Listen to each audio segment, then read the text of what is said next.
믿음의 삶을 계속해 나갑니다.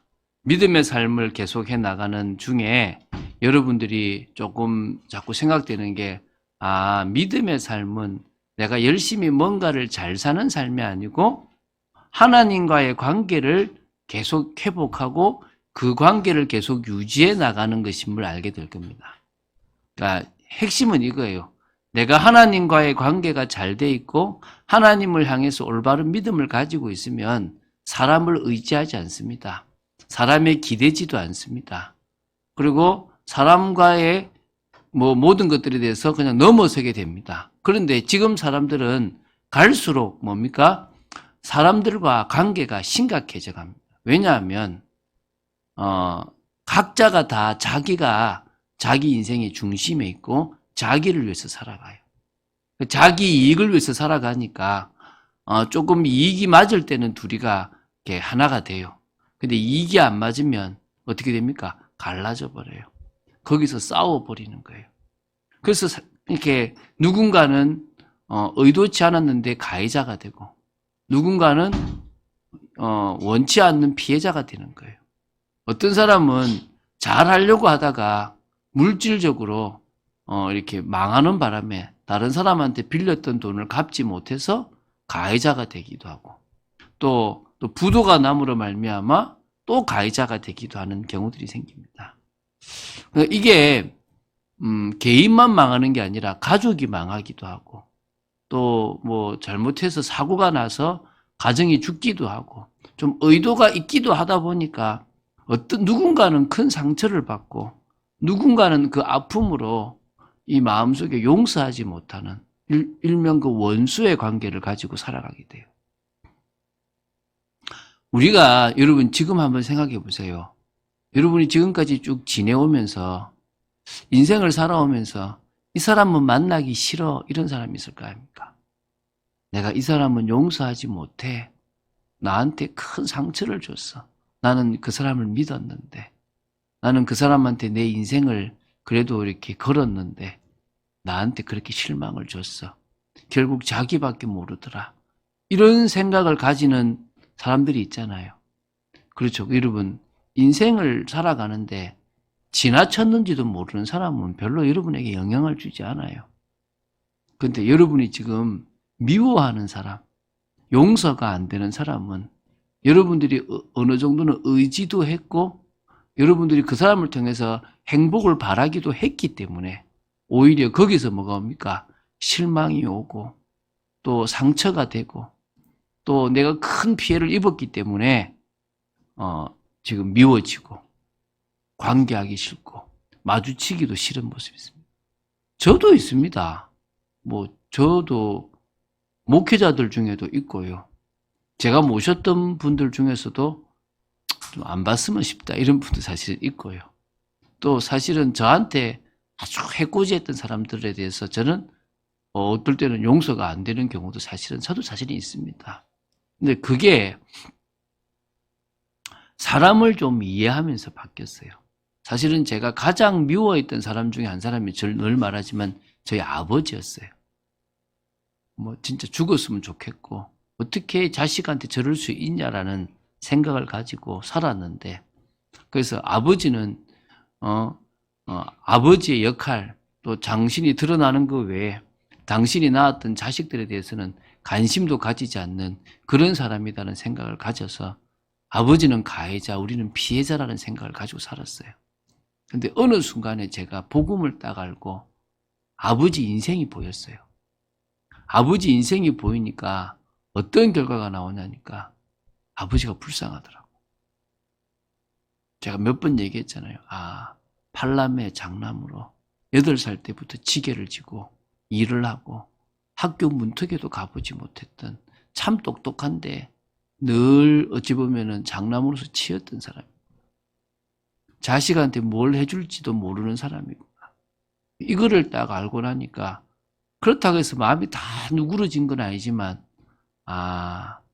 가해자도 없고 피해자도 없구나. 어떤 의미에서 누군가에 의해서 인생이 망쳐져 가고 있구나. 이런 게 좀 생겼어요. 여러분 제가 칼럼에도 적었는데 제가 지난주에 소년 심판이라는 그런 드라마를 좀 봤어요. 되게 좀 쇼킹하고 대강은 알았지만은 이 정도로 심각한가, 더 심각할 수도 있겠다라는 생각이 드는 그런 부분, 청소년 범죄, 청소년 문제. 근데 결국 그것은 가정 문제, 가정의 어떤 지금 이게 지금 하나가 되지 못하고 이게 부모가 제대로 서지 못하는, 돈이 있으면 있는 대로 없으면 없는 대로 편부면 그 편부 편모대로 다 상처 속에 있는 걸 보게 됐어요.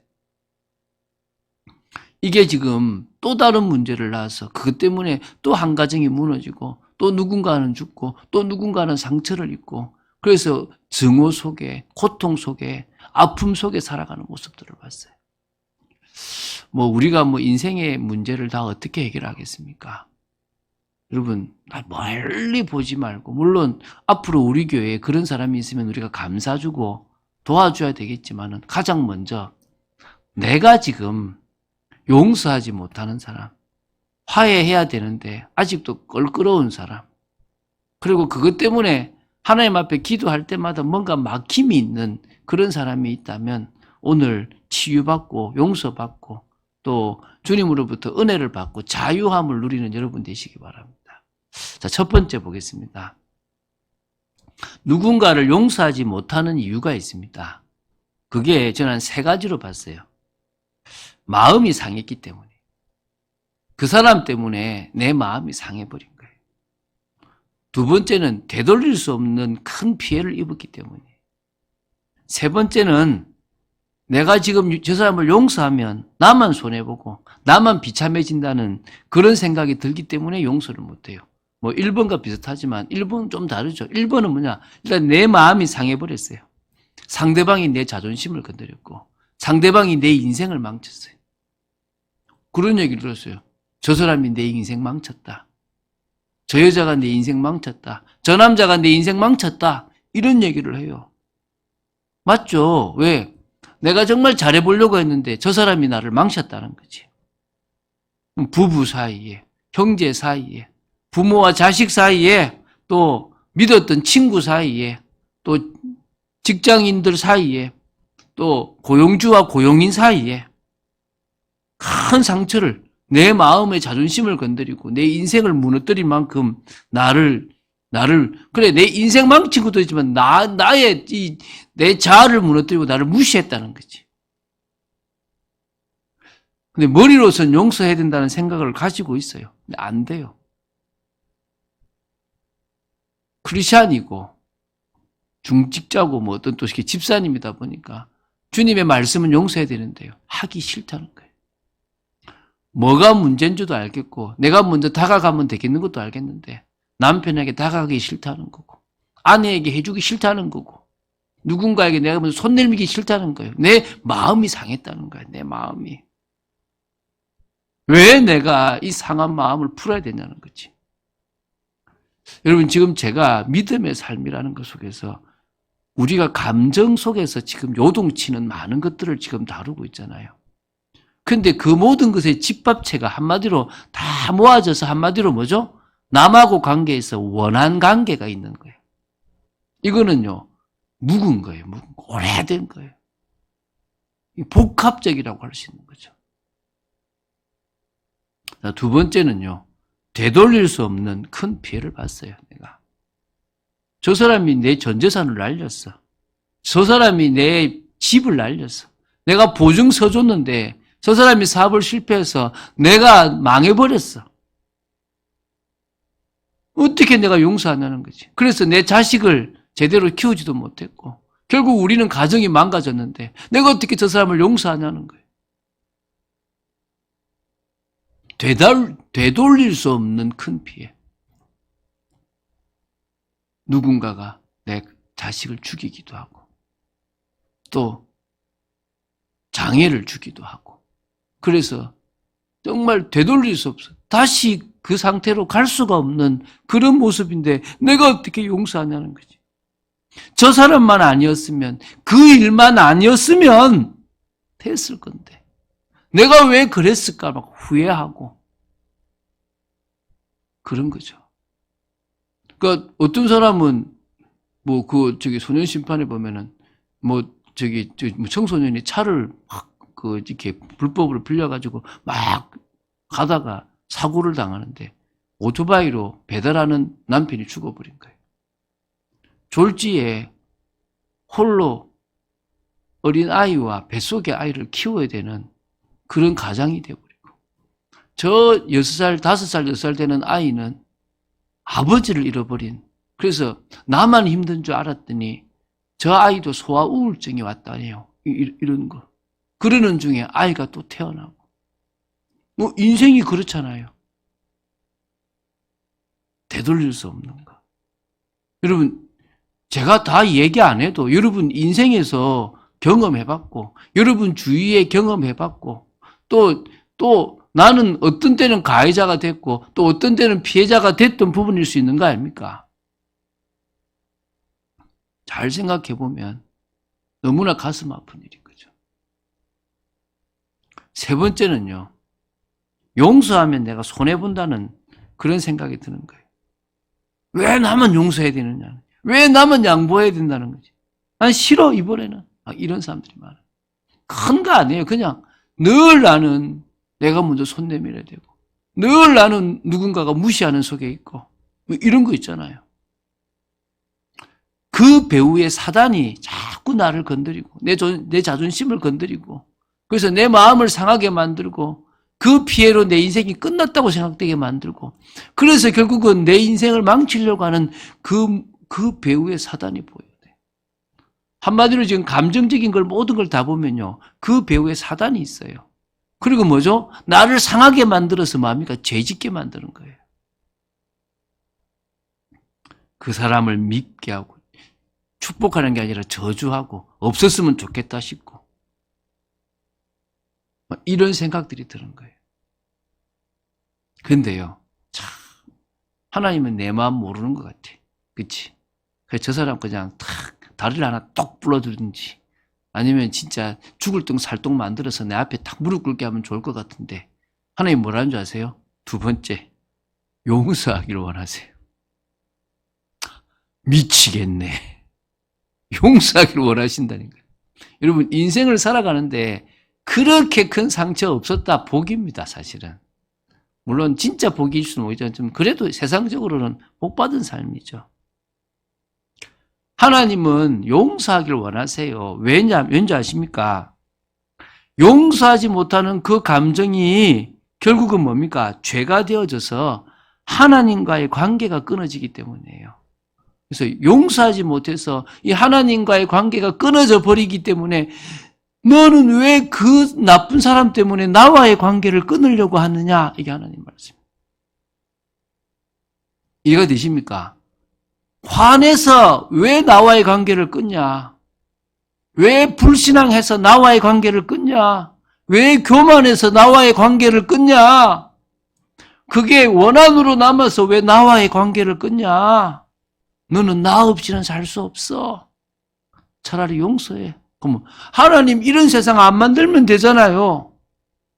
나는 안 만들었다.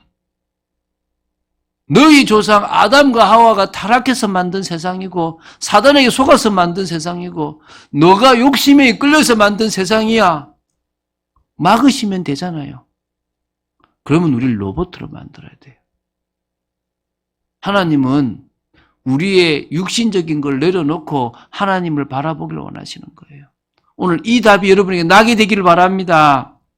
마태복음 5장 24절에 먼저 할 것 중에 하나가 있어요. 뭐냐면 예물을 제단 앞에 두고 먼저 가서 형제와 화목하래요. 싸운 일이 있어서 관계가 틀어진 일이 있으면 화목하고 한 후에 그 후에 와서 예물을 드리라는 거예요. 무슨 얘기입니까? 너가 형제와 싸우고 사람과 싸워서 상한 그 마음이 죄가 됨으로 말미암아 나와의 관계가 끊어진다 이 말이에요. 그거 회복하고 오라는 거예요. 고린도후서 2장 10절에서 11절에 보면요, 하나님이 10절에 용서하라고 그럽니다. 근데 이 용서를요, 너희 자신 때문에 너희 자신을 위해서 그리스도 앞에서 용서하래요. 이유가 뭔지 아십니까? 여러분이 사단에게 속지 않게 하려고, 우리로 사단에게 속지 않게 하려고 우리는 그 계책을 알지 못하는 바가 아니기 때문에 사단에게 속지 않기 위해서요. 여러분, 악에게 지지 않으려면, 사단에게 속지 않으려면 용서해 버리세요. 자, 용서하길 원하시는 예수님에 대해서 보면서요. 왜 용서하길 원하시는지를 봤으면 좋겠습니다. 두 번째입니다. 용서하길 원하시는 예수님입니다. 잠언 19장 11절에 이런 말이 있습니다. 노하기를 더디하는 것이 사람의 슬기요 허물을 용서하는 것이 자기의 영광이라고 잠언 19장 11절에 나와요. 그런데 오늘 말씀이죠. 마태복음 6장 14, 15절. 너희가 사람의 잘못을 용서하면 너희 하늘 아버지께서도 너희 잘못을 용서하시려니와 너희가 사람의 잘못을 용서하지 아니하면 너희 아버지께서도 너희 잘못을 용서하지 아니하시리라. 이거를요, 예수님께서 1만 달란트 빚진 걸로 얘기하는 거예요. 야, 너희들이 하나님으로부터 용서받은 게 얼마인 줄 알아? 1만 달란트야. 그럼 제가 얘기하죠. 1달란트를 돈으로 환산하는 사람도 있는데 1달란트를 그게 원래 무게잖아요. 금으로 하면 아주 작게 잡아도 34kg, 많게 잡으면 56kg이에요. 엄청나게 많은 금이에요. 여러분, 금 한 돈이요. 3점 몇 g이잖아요. 그 그램 되는 한 돈이 얼마나 비쌉니까? 근데 34kg이라면 얼마나 큰 금입니까? 근데 거기서 또 많이 들어가. 만 달란트. 그럼 34 곱하기 만이에요. 공이 4개가 더 붙어요. 작게 잡아도. 엄청난 돈이에요. 엄청난 돈. 우리가 그것을 탕감받았어요. 주인이 목값을 탕감해줬어요. 감사하다고 나왔는데 100데나리온 빚진 사람을 만난 거예요. 여러분, 1데나리온이 장정이 하루 노가다 하시면 일해서 버는 품삯이에요. 아무리 많이 잡아도 20만 원이잖아요, 보통. 근데 100데나리온이면은 얼마 안 돼요. 그러니까 내가 절대 저 사람 용서 못해, 내가 중문에서 용서 못해라고 하는 그 사람은 100데나리온 나한테 빚진 거야. 근데 내가 주님으로부터 용서받는 그 빚은 얼마라고요? 1만 달란트예요. 그래서 주님 말씀하십니다. 네가 너에게 잘못한 사람을 용서하면 내가 너의 그 큰 죄를 용서할게. 주기도 나오죠. 우리가 우리에게 죄 지은 자를 사하여 준 것 같이 우리 죄를 사하여 주시옵소서. 우리가 사함받고 싶습니까? 용서하세요. 푸세요. 그래서 마태복음 18장에 하도 예수님이 용서를 얘기하니까 베드로가 물어요. 주여, 제가 몇 번 용서됐습니까? 주여, 형제가 내게 죄를 범하면 몇 번이나 용서해 주리까? 7번쯤 할까요? 예수님이 뭐랍니까? 7번에 70번까지도 해라. 몇 번입니까? 490번요? 그럼 무한대로 하라 이 말이에요. 여러분, 우리가 사람을 용서하는데요. 그렇게 하면 돼요. 오히려 원수를 사랑하라는 말이 더 많아요. 왜냐하면 그 사람이 원수가 아니고 그 배후에 사단이 원수거든. 근데 우리는 사단을 원수로 보는 게 아니라 그 사람을 원수로 보는 거예요. 나를 힘들게 했던 저 사람이 원수라고 생각을 하는 거죠. 사실은 그 배후에 사단이 저 사람을 통해서 나를 넘어뜨렸는데. 자, 여러분. 지금까지만 들으면 화가 나잖아요. 자, 왜 용서하라냐면 로마서 12장 19절부터 21절을 꼭 한번 찾아보세요. 다음에요. 찾아서 꼭 읽어보세요. 로마서 12장 19절부터 21절에 뭐라 나오냐면 원수 갚지 말고 하나님의 진노하심에 맡기래요. 여러분 손에 피 묻히지 말고 하나님이 심판하시는 그 심판에 맡기라는 겁니다. 주님이 갚으신대요. 신명기 32장 35절을 인용해가지고 주님이 그 죄의 값을 갚으신다는 거예요. 그러면서 이랍니다. 오히려 원수가 줄이거든 먹이라. 목마르거든 마시게 해라. 그러면요, 숯불을 머리에 올려놓는 것처럼 화끈화끈하게 만드는 거래요. 악에게 지지 말고 선으로 악을 이기랍니다. 할렐루야. 여러분, 이 답이 나야 돼요. 그래, 내가 갚으면 나도 피 묻는데 주님이 갚으면 나는 자유하고 저 사람은 완전 죽는다. 할렐루야. 갚으려면 제대로 갚으세요. 어설프게 갚아서 또 다른 피해 입지 마시고, 진짜 원수 갚고 싶으시면 제대로 갚으시고, 나는 뭐라고요? 오히려 망할 그 사람한테 축복해 주세요. 그러면 주님이 갚으면 확실히 갚으십니다. 여러분 저주하는 사람은요, 하나님이 벌 내린대요. 여러분 축복하는 사람 하나님 복 준대요. 할렐루야. 그러니까 오히려 지금 어떻게 하면 돼요? 저 사람이 지금 나를 저주해? 나한테 손해를 끼쳐? 아이고, 어떻게 망할란가? 이 생각을 가지세요. 왜? 여러분이 누군지 알면 그래 된다니까요. 하나님이 가장 사랑하는 사람이에요. 아니, 하나님이 사랑한다면서 왜 이런 일이 벌어집니까? 사랑하기 때문에 그래요. 여러분이 죄 짓지 않기를 원하는 거예요. 이 죄 많은 세상, 사단이 장악한 세상 속에서 여러분들을 진짜 제대로 지키고 보호하려고 그러는 거예요. 그리고 여러분이 믿음으로 승리하는 모습을 보고 싶으신 거예요. 자, 그래서 용서할 때 누릴 수 있는 은혜와 자유함이 있어요. 여러분, 용서한다는 것은요, 말씀에 순종하는 것입니다. 그렇지만 사실 인간을 이해하고 문제와 사건의 본질을 보았다는 거예요. 내가 지금 저 사람을 용서한다는 것은 말씀에 순종하는 거잖아요. 근데 지금 내가 마음으로 용서가 된다는 것은 저 사람이 진짜 불쌍하다는 거예요. 아, 문제가 왜 왔는지, 이 사건이 무엇 때문에 있는지를 알게 됐다는 거예요. 이거 알기 전에 용서가 안 돼요. 다시 말하면 여러분의 경제를 망치고 여러분의 건강을 망치고 여러분의 가정을 망쳤다 하더라도 그 이유가 있어요. 그게 찾아지면요, 용서돼요. 그래, 그럴 수밖에 없었겠구나. 아, 이해된다. 가 되면 돼요. 그게 용서가 된다는 거예요. 근데 이게 은혜잖아요, 은혜. 이렇게만 보다가 뭐요? 이게 보이는 거야. 그 사람의 문제만 보다가 그 배후에 뭐가 보이는 겁니까? 그 사람의 상처가 보이는 거예요. 그리고 주님이 행하실 게 보이는 거죠. 이러면요, 진짜 내가 주님과의 관계가 지금 회복되어 있다는 거예요. 내가 주님과의 관계가 더 중요한 것을 알기 때문에 나는 은혜를 놓치지 않으려고 뭐요? 무시해버리는 거예요. 여러분, 주님이 주시는 은혜와 힘으로 사람을 용서하고 품을 때요, 여러분, 진정으로 자유합니다. 자유함이 있게 돼요. 평안함은 내가 맡길 때 오는 거지만 내가 그 상대방한테 할 것을 안 하고 힘이 있는데도 안 할 수 있음으로 말미암아 나는 사단의 권세에서 세상의 그 모든 것에서 자유하는 것을 누립니다. 여러분, 이걸 누릴 수 있어야 돼요. 자, 세 번째, 우리 답 내야 되겠죠. 자, 이게 답입니다. 하나님과의 관계를 통해서 인간관계를 회복하자.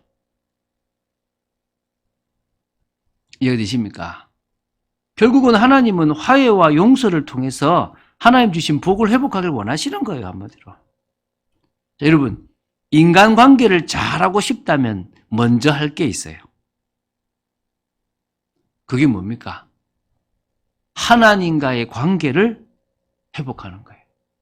지금 여러분이 인간관계가 무너진 게 아니에요. 왜 인간관계가 무너진 줄 아세요?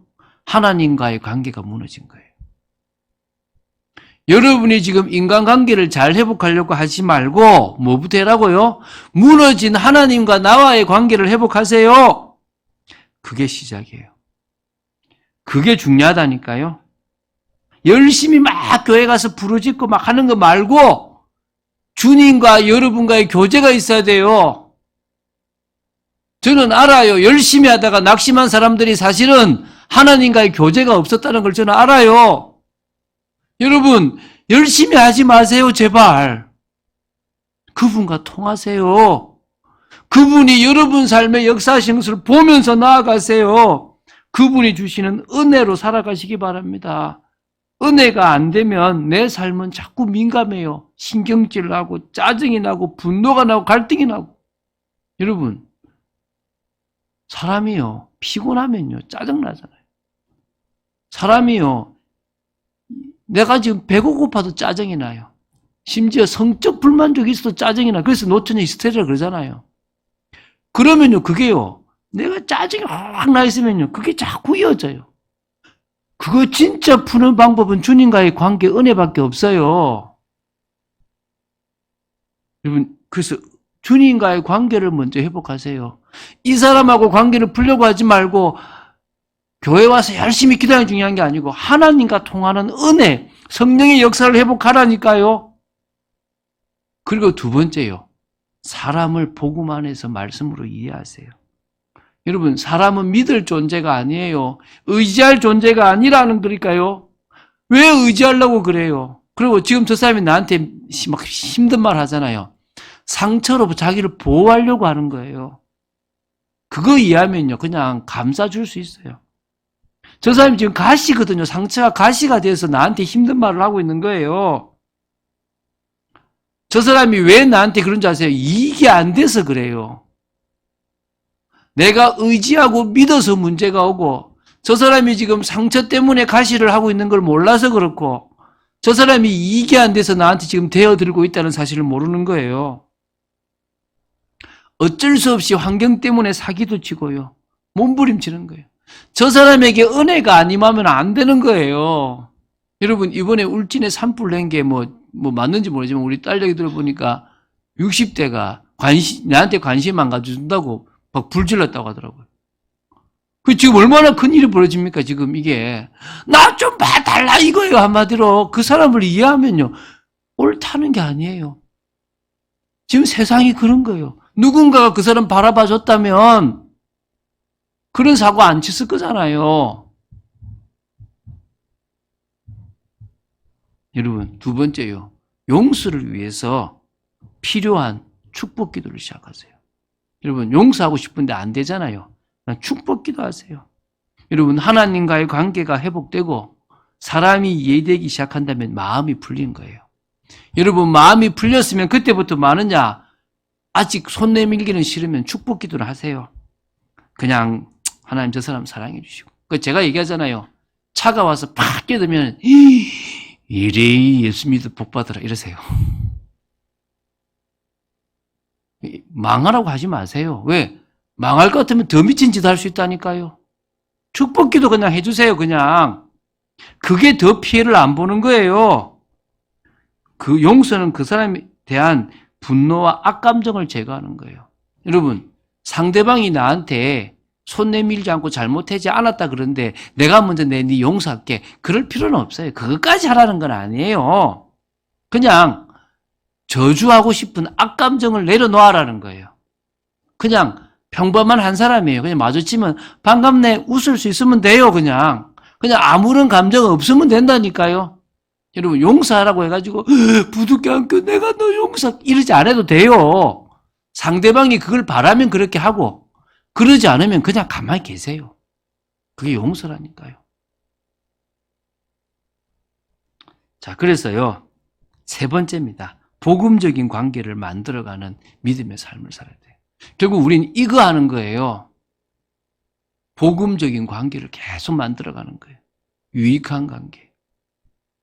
여러분, 나쁜 사람이 없어져 가면 돼요. 내 주위에 나한테 해를 끼칠 사람이 없어져 가면 되는가? 그렇게 하면 됩니다. 복음 안에서 하나님 나라를 이루면 됩니다. 제가 자꾸 메시지가 길어지는 이유가, 여러분, 이게 지금 복잡한 건데 할 얘기가 이걸 몇 시간을 해야 될 건데 지금 짧게 하고 있어서 그래요. 자, 결론 맺을게요. 하나님 앞에 용서받을 자격이 없는 나 자신이에요. 이게 깨달아져야 돼요. 여러분, 이게 안 되면요, 나는 깨끗하고 뭔가 할 수 있다고 생각하면요, 나는 남 용서할 수 못해요. 근데 나는 하나님 앞에서 용서받을 자격이 없고 그 1만 달란트 빚진 자다. 내가 왜 누구를 용서 못해? 당연히 해야지. 그런 축복의 여러분 되시기를 주 예수 그리스도 이름으로 축원드립니다. 주는 그리스도시요 살아계신 하나님의 아들이심을 고백합니다. 참 이런 말씀들을 나눌 수 있는 게 감사하고 은혜인 줄로 믿습니다. 우리가 복음을 몰랐다면 이런 메시지들을 제대로 이해하지 못했을 것입니다.